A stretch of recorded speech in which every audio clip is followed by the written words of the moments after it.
concrete and asphalt. Two hard, tough materials with high compression strength. Is one of them a better surface to run on than the other? I think so.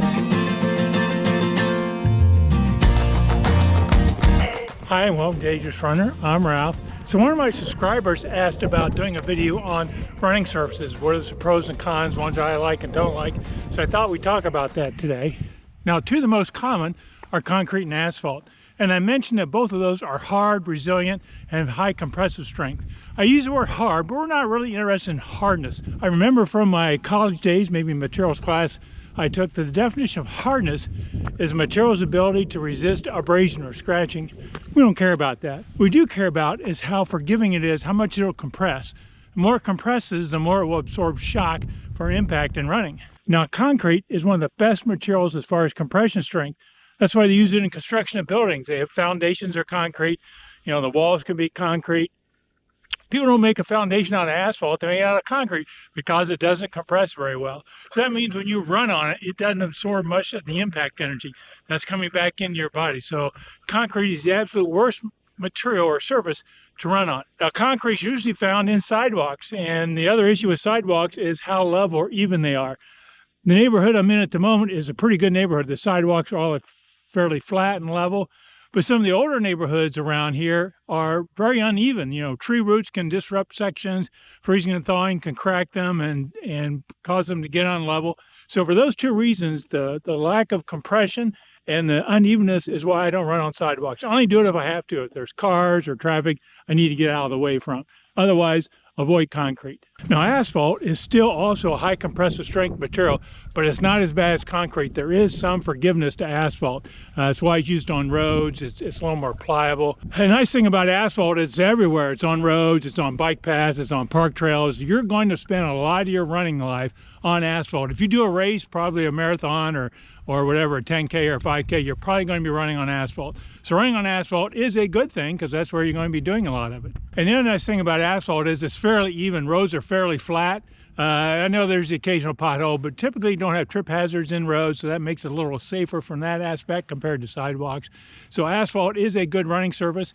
Whether you run on concrete or asphalt, there's a couple things you can do to help minimize impact injuries like shin splints or Achilles tendon issues and things like that. One, of course, is make sure your running shoes have padding. Make sure they have cushion in them so they can absorb some of that impact energy that's not being absorbed by the concrete or the asphalt. The other thing is pay attention to running forms. It's important to keep your foot strike in line with your knees and your hips so you don't have any undue forces exerted on your body when you hit those tough, hard surfaces. If you're enjoying this video, please scroll down a little bit, click the like button, and if you're not a subscriber, please hit the subscribe icon.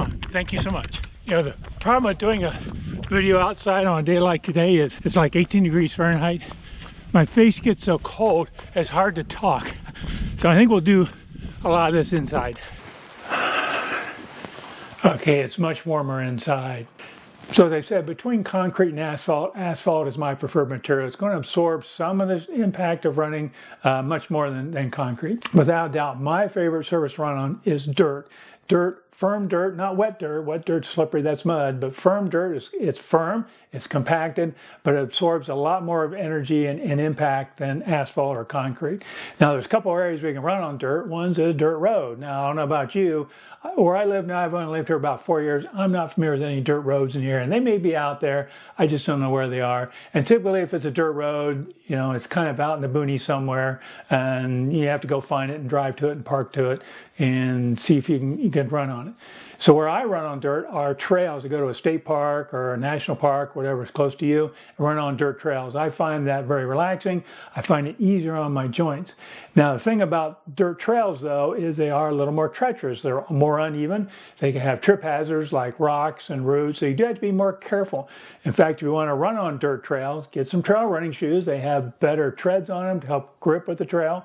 And I might also recommend trekking poles. Trekking poles help with your balance and your steadiness when you're running on those uneven surfaces. I just got a pair of trekking poles for Christmas. I'm going to try them hopefully in the next few days, see what I think of them. But consider those types of devices to help you run on the dirt. But by all means, go out enjoy the dirt, so to speak, and get that benefit of a little less impactful surface to help with your running.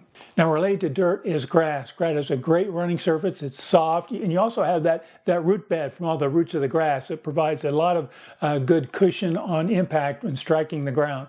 So it's a good surface to run on. The only precaution is if it's mowed grass, you don't know if there's any divots or holes or depressions in there. You may not be able to see it because the grass is cut pretty even. So you have to keep a watchful eye out for that.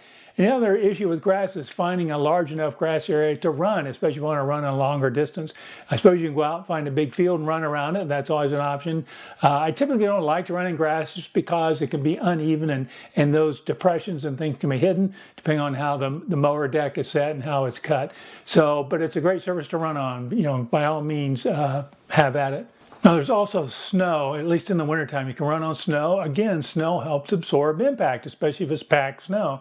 Of course, the big precaution with snow is it's slippery. I would not recommend an older runner go out and run in the snow. If you do, though, you should take some precautions.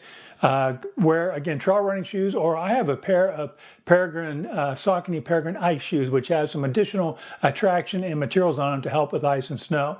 Now, you might ask, well, Ralph, you just told us don't run in the ice and snow, but you have those shoes. Well, I have them because I may go out and want to run, even though it's not snow covered, there may be spots of snow or spots of slipperiness on the street or the trail. I just have them just for a little more confidence. So having something like Peregrine ice or some cleats on the bottom of your shoes like Yak tracks can help you if you do really want to run on snow or slippery conditions. Now, kind of somewhat related to snow is sand at the beach. Boy, you think about running on the beach, it sounds kind of romantic and carefree, just running along, looking at the ocean, looking at the sights. It sounds wonderful. But running on sand is hard. It's going to burn more calories, especially if it's loose sand. There's a difference running on loose sand versus wet sand that's compacted.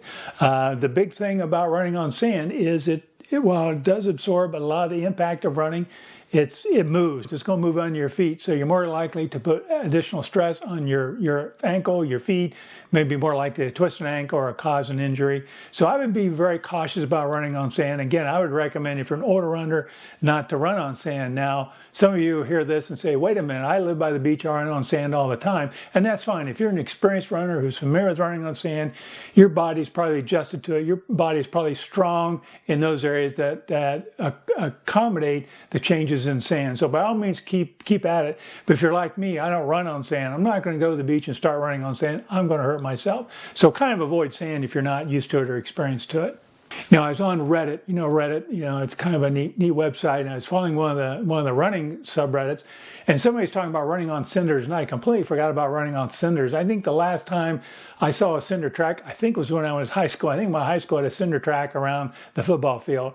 But cinders are also a great running surface. They kind of absorb a lot of impact. They provide some cushion when you run, but they're pretty hard to find. Now, they can be very slippery when they're wet, but it's just tough to find a cinder track. And so I did a little research after I saw that, wonder if there was any cinder tracks in my area, and I did find some reference to maybe a middle school about 30 miles away might have a cinder track.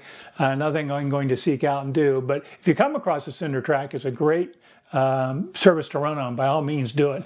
Now, the last material, of course, are synthetic tracks. You find those again around schools, stadiums, and so forth.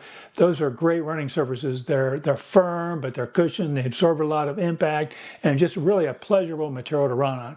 Now, the thing about that is a track. You're just going to go around in circles and go around in circles. It's going to be a little boring running on a track. So you just have to decide if you want to do that to get the advantage of that surface. But by all means, running on synthetic materials is awesome. So do it if you get the chance. So if I were to rank my materials that I prefer to run, dirt would be first. I think dirt is the least impact for me and my body. I have a lot of good experience running on dirt. Behind that, of course, would be asphalt, only because it's real common. I run on the roads most of the time and just walk out my front door and there's a road. I just start running.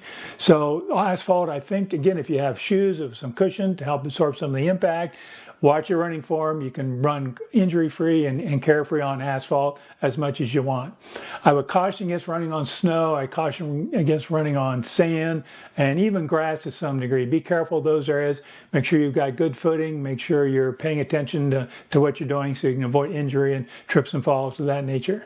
Hey, thanks again for watching. I hope you enjoyed this video. I sure enjoyed talking to you. If you liked it, please scroll down and hit that like button. And if you enjoy running, enjoy hearing about this stuff, I'd really love to have you stick with me and stick around to hear some of my future videos. Just hit that subscribe icon, and we'll talk to you again soon, and happy running.